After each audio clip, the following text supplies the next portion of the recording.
On assiste à une crise politique majeure en France et ses répercussions sur l'économie, elles se font déjà sentir. Aujourd'hui, on décrypte ensemble ce qui est en train de se passer. Et voilà, tout commence comme ça. Une information directe, brutale. Le chef du gouvernement jette l'éponge. C'est vraiment le point de départ d'une période d'incertitude intense pour tout le pays.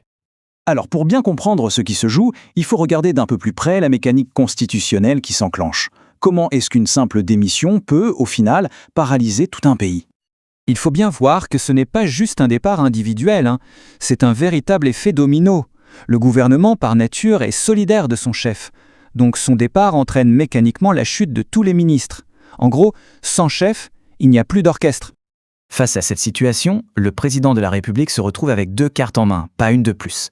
La première option, c'est de tenter de former un nouveau gouvernement. La seconde, beaucoup plus radicale, remettre les compteurs à zéro et redonner la parole aux électeurs. C'est la question centrale. Le mot dissolution, on l'entend beaucoup, mais ses conséquences sont énormes et surtout immédiates. Alors voyons précisément ce que ça implique.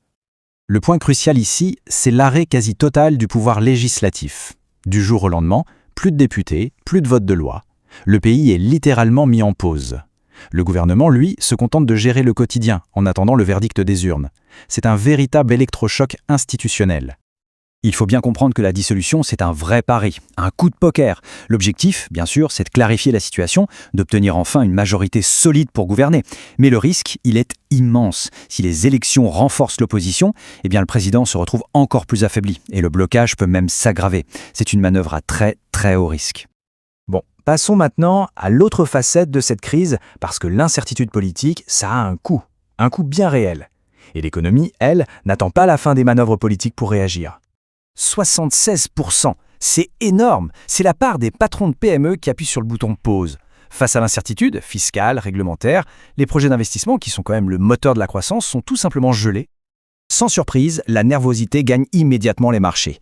Le CAC 40 baisse et on voit que les valeurs bancaires, qui sont très sensibles à la santé du pays, sont particulièrement touchées.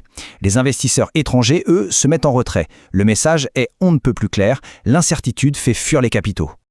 Et comme si ça ne suffisait pas, d'autres acteurs entrent en jeu.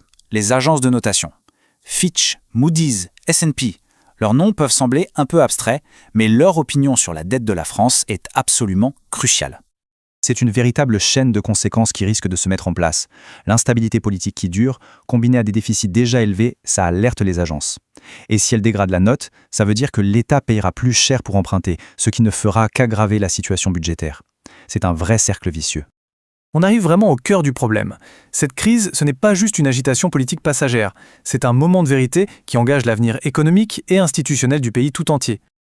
Alors, si on résume, confiance en berne, menace sur les taux d'intérêt, pression sur les marchés, voilà les symptômes économiques immédiats. Chaque domaine clé de l'économie réagit négativement à l'incertitude. C'est peut-être la leçon principale de tout ça. Que ce soit en politique ou en économie, la confiance, c'est la monnaie la plus précieuse. Un gouvernement stable, ça inspire cette confiance et ça attire les investissements. L'instabilité, au contraire, ça génère de la méfiance et ça paralyse l'activité.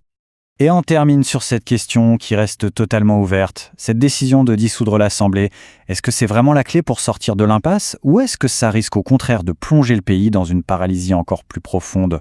L'avenir de la France pour les prochaines années se joue peut-être maintenant.